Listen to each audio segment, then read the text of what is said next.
on is when we are not rare. But before you leave, you will perceive the lore will be unlocked.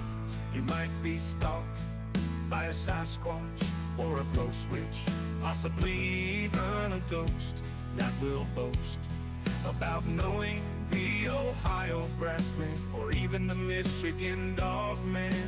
Werewolves hunt, poltergeists are up front, but in these backwoods folklore is unlocked. Welcome to Folklore Unlocked. I'm Austin, and like always, I'm joined by Ethan. Yep, hello again, everyone.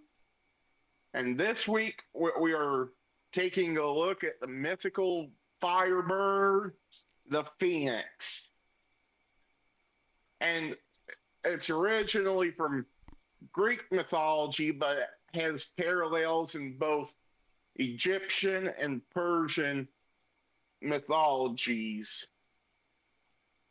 And its description is it's an immortal bird that regenerates itself or is reborn some way or another, though apparently can ultimately die in some versions, but that's a long, convoluted thing I'm not going to get into. And then the phoenix is sometimes shown with a halo, emphasizing the bird's connection with the sun. And it's generally believed to be colorful and vibrant, standing out from all the other birds. And the phoenix is said to be red and yellow, which is the most popular in the versions of the stories. And some say it's the size of an eagle, and others say it's larger than an ostrich. So That's like that's a large difference in size. Just so you can it could be an eagle, could be an ostrich. I don't know. Exactly. Regardless, it's a large bird. Mm-hmm. Which I guess it could have been a different aged phoenix. I mean, like the eagle could have been the smaller, like the younger one, and the ostrich could have been an older phoenix, I guess. Huh. Yeah.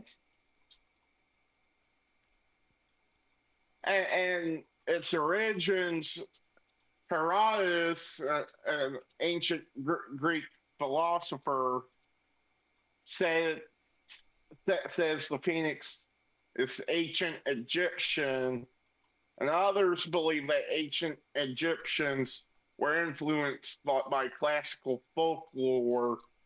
So nobody's really for sure where the phoenix actually comes from. Could be Greek, could be Egyptian, who knows? So associations of the phoenix is also often associated with sun and fire, kind of like we said before with the sun and whatnot. And it's sometimes associated with the resurrection of Jesus because of it resurrecting from the flames, kind of thing. Um, and there are some appearances in history that they say a phoenix came by and stuff like that.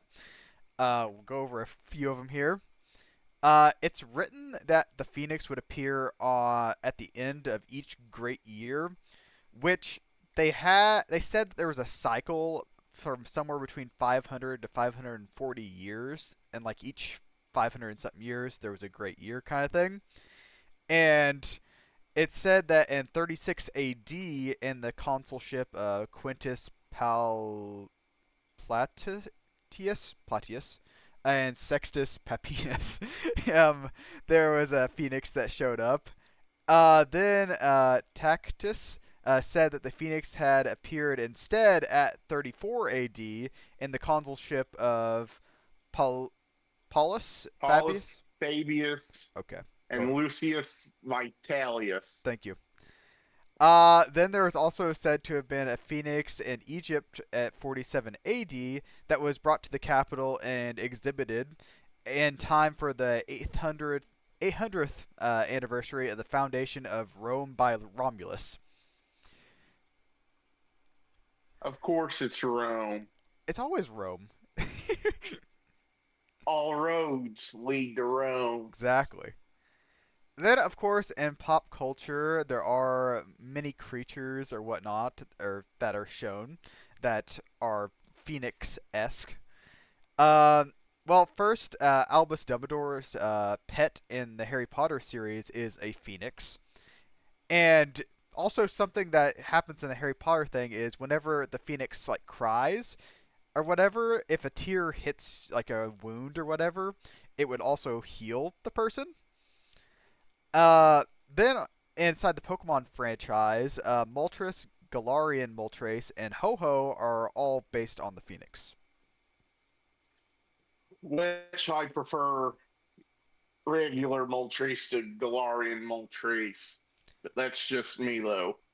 I mean, I agree, but the Galarian form is kind of growing on me. I do like the black and red aesthetic, so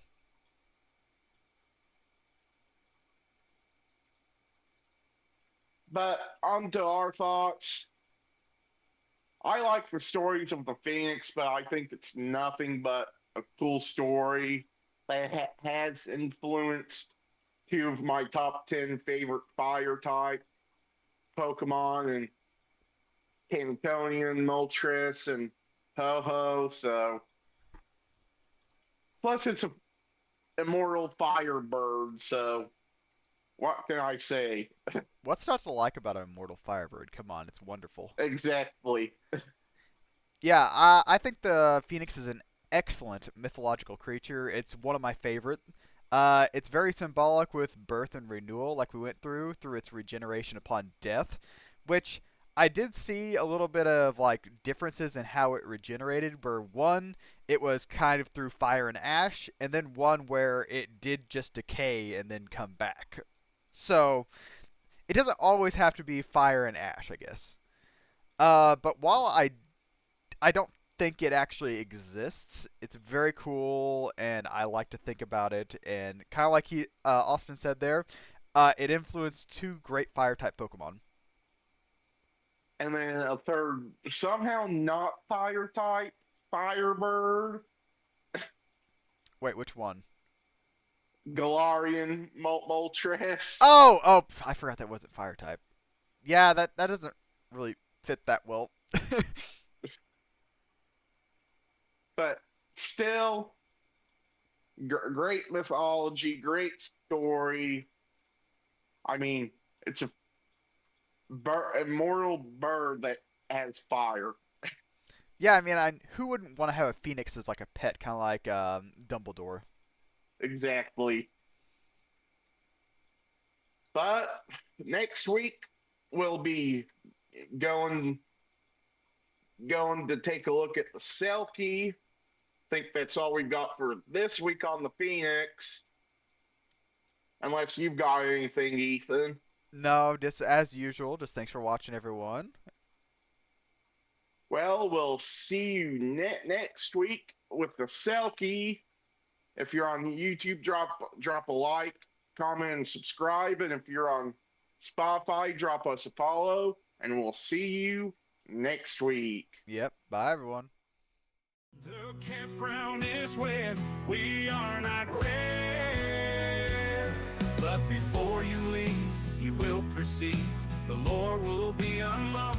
You might be stalked by a Sasquatch or a ghost witch, possibly even a ghost that will boast about knowing the Ohio grassland or even the Michigan dogman.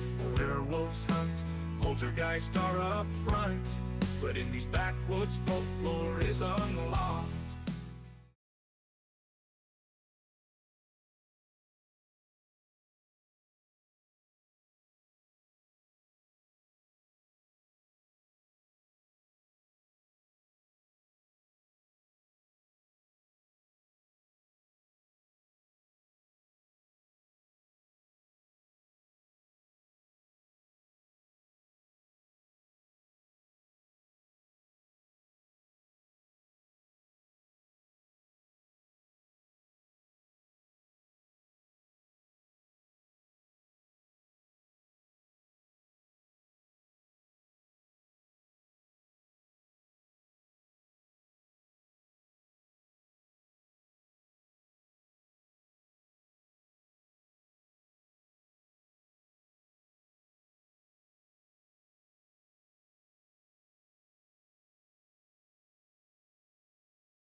finger with an extended visit from Jack the Ripper. But if you're lucky, it'll be an angel on that range hill of Louisiana. You might meet Mary Laveau or the Rougarou. At Folklore Unlocked, Austin and Ethan concoct their theory of the eerie and unexplained around the world, sometimes even the underworld. The lore is locked behind secrets, the folklore is meant to be unlocked. The Sokoloo is haunting NC as well as Tennessee. There are many giants that might be clients of the Dark Watchers, who might have psychokinesis. And the phantom time hypothesis is like a phoenix, coming back around again and again. The laser strain on your brain if you've got more than 2 brain cells in you. Some believe McCartney is dead because they read into the Mandela effect, which is subject